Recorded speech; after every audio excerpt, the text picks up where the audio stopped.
In Baby Eater, the object of the game is not to eat the babies, but to actually save the babies. The babies will fall down the screen, and in the top right corner of the gameplay you can see how many babies you need to catch to progress to the next level, as well as how many babies are still left to fall.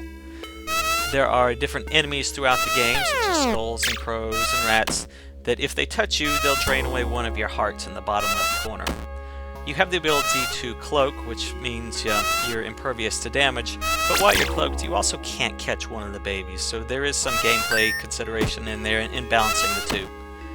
As the babies fall down, you catch them in your basket, and you can carry up to 5 babies at a time.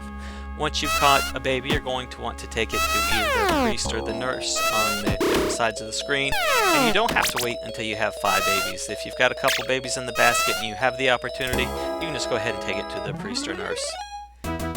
If you try and catch more than 5 babies, your basket will break, and at that point, you're kind of screwed. The priest or nurse will throw you a new basket out, but they won't throw it out right away, and the few times it happened to me, there was no way that I was going to recover from that.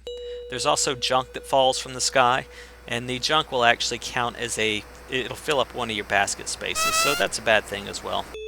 There are power-ups that fall as well, including ones that will speed up your character, ones that will give you additional hit points, one that will give you +1 to your basket. There's also power down, such as one that will turn you into a vampire.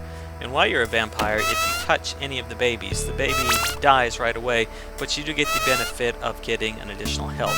So there is some gameplay consideration there as well when you might want to use that. Another power down you want to avoid is it looks like a little dagger that falls down, and that one makes the babies fall down the screen faster.